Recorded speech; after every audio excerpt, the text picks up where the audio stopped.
Perasaan saya itu kalau waktu ngaji di situ merasa benar aja. Asal masuk ke masjid, nengok orang tuh kecil aja Pak, nganggap orang tak berilmu. Jadi saya merasa tak enak. Ini orang beramal tak dengan ilmu. Itu kan doktrin tuh. Yang berilmu tuh kan cuman kami.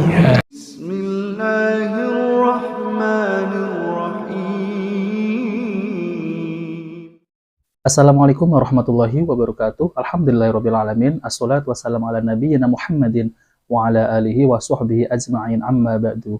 Teman-teman yang dimuliakan oleh Allah Subhanahu wa taala, di video kali ini saya akan menampilkan ada satu video yang mengatakan bahwa dirinya dulu adalah ustadz yang bermanhaj salaf, yaitu ustadz salafi. Namun ustadz ini merasa ragu dengan apa yang didakwakan oleh ustadz-ustadz salaf ataupun syekh-syekh yang ada di Arab Saudi. Nah, teman-teman yang dimuliakan Allah Subhanahu wa taala, mari kita simak videonya.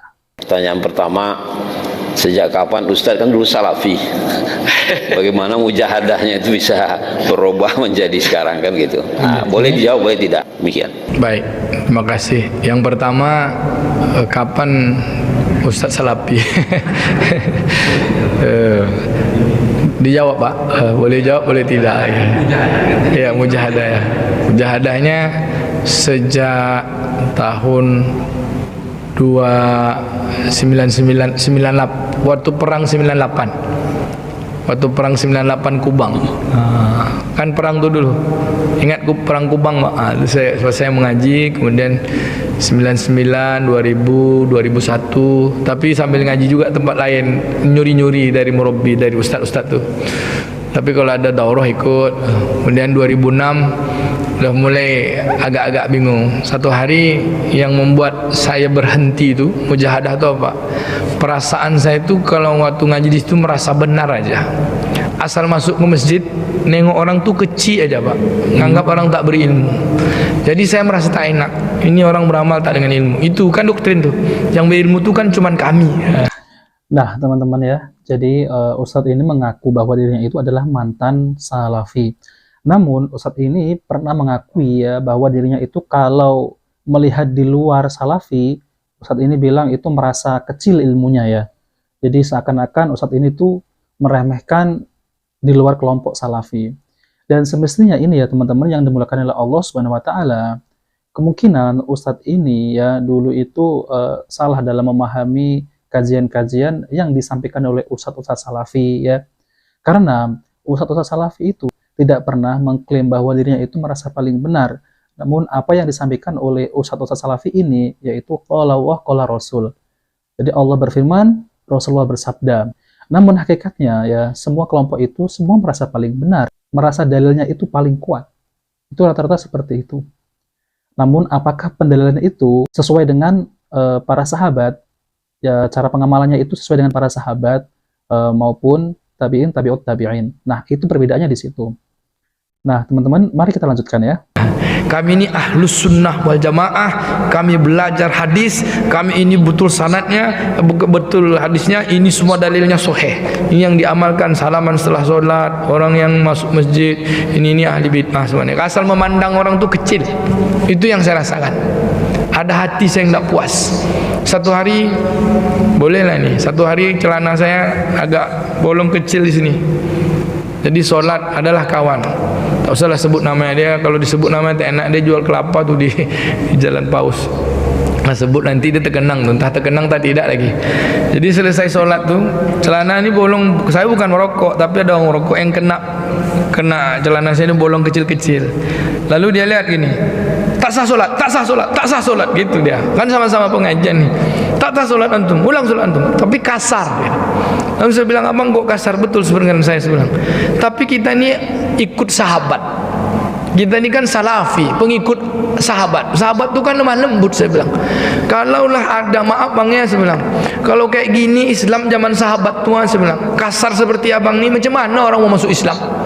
Untung saya Islamnya itu ada sekarang. Kalau saya hidup bersama Nabi di zaman sahabat tuh, perilaku sahabat tuh sekasar abang ini, tak masuk Islam saya tuh. Astagfirullah, saya bilang. Maaf ya gitu. Begitu kasarnya antum ini, saya bilang.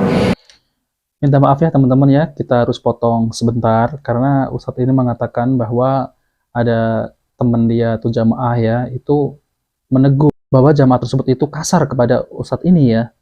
Karena sedikit-sedikit tak sah sholat, tak sah sholat, tak sah sholat gitu ya, seperti yang tadi ucapkan. Namun Ustadz ini ya, itu katanya dulu para sahabat itu lembut-lembut ya, para sahabat itu lembut-lembut, tidak seperti kamu ya.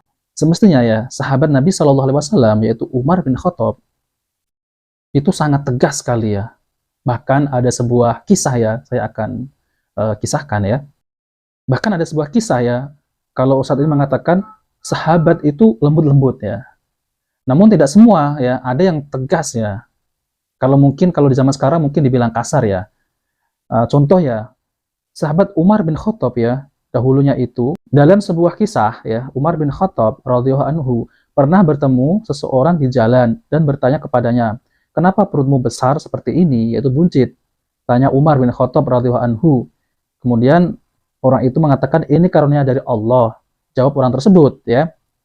Nah, kemudian ini bukan berkah tapi azab dari Allah. Jadi Umar mengatakan begitu ya, menjawab seperti itu. Umar pun melanjutkan, hai sekalian manusia, hindari perut yang besar karena membuat kalian malas menunaikan sholat, merusak organ tubuh, menimbulkan banyak penyakit. Makanlah kalian secukupnya agar kalian semangat menunaikan sholat, terhindar dari sifat boros dan lebih giat beribadah kepada Allah. Kemudian kasar kalimat Umar yang menyatakan perut buncit itu azab, tapi itulah dakwah ya. Tapi itulah dakwah, yaitu sampaikan yang hak. Namun kalau kita teliti kalimat sahabat Umar ya, itu memang kelihatannya kasar ya. Karena di sini itu sahabat Umar tuh mengatakan perut buncit itu azab, kasar kan ya. Tapi itulah dakwah ya, harus disampaikan, yang hak itu harus disampaikan. Jadi tinggal kita mau introspeksi ya. Kalau ada teman berkata semacam itu, kita itu harus introspeksi ya. Jadi suatu pengingat ya. Jadi suatu pengingat untuk diri kita. Jadi jangan bilang, wah ini kasar ini. Ya memang seperti itu. Yang hak katakan hak, memang agak pahit ya. Tapi kenyataannya seperti itu. Sebagaimana sahabat Umar ya. Mengatakan perut buncit itu azab, bayangkan ya. Itu sangat kasar sekali kan. Namun begitulah dakwah ya. Ada yang tegas gitu ya. Mari kita lanjutkan ya. Tapi marah saya kan, marah kok kasar kali ini, ngakunya ikut sahabat tapi kasar, sombong-sombong. Itu udah satu kesal. Satu hari diskusi sama kawan semua, tak usahlah sebut namanya, kau sebut aku nih kan. Saya bilang, Bang, kalau saya berjalan dari rumah ke masjid, tiba-tiba di tengah jalan saya berhenti dan berdoa saya di jalan tuh, Bang. Berdoa saya, ya Allah ya Rahman ya Rahim, apa aja lah saya bilang. Doa itu ibadah nak, Bang? Ibadah. Oke, saya bilang. Tapi yang saya lakukan ini pernah dibuat Nabi nak, Bang? Isu-isunya mulai gitu. Bingung dia jawab. Kan man amila amalan laisa amruna fahuwa raddun. Kan itu dalilnya. Siapa yang beramal yang tak pernah kami tunjukkan, maka amalnya tak diterima, tertolak. Saya tadi beramal, kan ibadah tu kan ya. Saya berdoa di jalan tu, lalu ditolak. Berarti kalau amal tu tak pernah ditunjuk, berarti itu bid'ah kan, Bang? Tak bisa juga dia jawab. Kalau bid'ah berarti dengan berdoa tadi masuk neraka saya itu kan, Bang? Sebenarnya kan berdoa sampai di jalan, tengah jalan. Kan bid'ah tu kan, kullu bid'atin dalalah wa kullu dalalati finnar. Setiap bid'ah sesat masuk neraka. Apakah mungkin saya di jalan tadi berdoa gini lalu Allah Ta'ala bilang kamu masuk neraka? Yang satu jawab ya bid'ah, tapi masuk neraka tak berani. Dia bilang ya itu bid'ah. Yang satu lagi no comment. Semenjak itu saya bilang berhentilah saya ngaji lagi, kalian aja tak dapat jawab, saya bilang. Subhanallah ya, ini adalah perkataan orang yang jahil ya. Kenapa saya bilang orang yang jahil? Karena ketika melakukan perbuatan bid'ah, bukan kita itu langsung vonis masuk neraka, bukan langsung kita itu mengvonis orang masuk neraka. Namun Allah tidak akan menghukummu karena engkau mengamalkan amalan tersebut, ya. Tapi Allah akan menghukummu karena engkau menyelisihi sunnah Nabi Shallallahu Alaihi Wasallam, ya. Karena menyelisihi sunnah Nabi Shallallahu Alaihi Wasallam, sebab itulah Allah menghukummu. Nah, teman-teman yang dimuliakan oleh Allah Subhanahu Wa Taala, dalam masalah hal ini, apakah pelaku bid'ah itu masuk neraka? Nah, teman-teman yang dimuliakan oleh Allah Subhanahu Wa Taala, apakah pelaku bid'ah ini masuk neraka? Jadi, saya akan tampilkan penjelasan dari Ustadz Maudidi Abdullah LC Hafizahullah. Mari kita simak videonya. Pertanyaan berikutnya, apakah betul Ustadz yang melakukan bid'ah langsung masuk neraka? Bid'ah sesat. Adakah sesat itu tempatnya di surga? Tak ada. Tempat yang sesat adalah di neraka. Ini bicara hadis ancaman bid'ah. Sama dengan Nabi bicara ancaman orang berzina, ancaman orang bernamimah, ghibah dan namimah, ancamannya neraka enggak? Neraka bukan? Namun apakah setiap orang yang berzina pasti ke neraka? Tidak. Lihat proses peradilan Allah. Ketika Allah maafkan, dia tidak ke neraka walaupun dia sudah pernah berzina sebelumnya. Hal ini sama dengan ancaman membunuh di dalam syariat, ancaman berbuat syirik. Ya. Kalau berbuat syirik wafat, memang tidak ada ampunan sama sekali. Dosa-dosa yang masih kemungkinan diampunan oleh Allah di padang mahsyar masih ada. Jadi jangan pahami bid'ah ini pasti ke neraka, nggak bisa begitu. Nggak bisa seperti itu ya. Pelaku bid'ah pasti masuk neraka, enggak. Nih dengarkan bukan ya. begitu memahaminya. Bukankah di dalam Al-Quran pelaku riba Allah ancam dengan neraka? Iya. Di dalam hadis diancam dengan neraka. Apakah berarti setiap orang yang melakukan riba tidak ada cerita untuk masuk surga pasti ke neraka? Belum tentu. Karena dia masih di bawah masyiatullah, masih ada kemungkinan mendapatkan ampunan Allah kalau Allah mau dan Allah berkehendak. Riba atau bid'ah juga seperti itu. Wallahu ta'ala alam. Kemudian ya, perbuatan bid'ah itu terancam pelakunya itu neraka. Bukan langsung memvonis pelakunya itu masuk neraka, namun ancaman. Semisal orang kalau berbuat zina ya, pelaku zina itu ancamannya pasti neraka. Apakah orang berbuat zina ini langsung kita vonis masuk neraka? Tidak. Tentu tidak. Ini adalah salah besar ya. Kemungkinan orang ini setelah berbuat zina ya, misal ya, orang ini terus kemudian bertobat kepada Allah Subhanahu wa taala, memperbaiki amalan, kemudian memperbaiki sholatnya, hubungan dia dengan Allah. Kemudian ini tergantung Allah, masalah surga dan neraka. Ini adalah hak Allah ya. Kita tidak mempunyai hak. Namun kalau ada orang yang semisalnya berbuat zina, kemudian ancamannya neraka, itu memang benar, tapi tidak langsung kita vonis si fulan masuk neraka. Ya.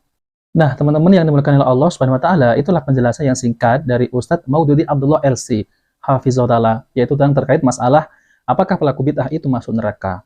Nah, jawaban tersebut ini adalah sudah mudah dipahami ya teman-teman ya.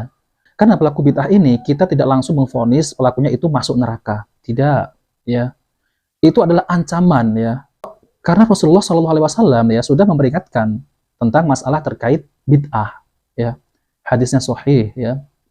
Namun yang mengamalkan bid'ah ya bukan langsung masuk neraka. Kemungkinan pelaku bid'ah ini masih ada waktu untuk membenahi diri ataupun amalan-amalan yang memang ada sunnah Nabi SAW yang lebih banyak, misal sholat tahajud dan bersedekah dan lain-lain.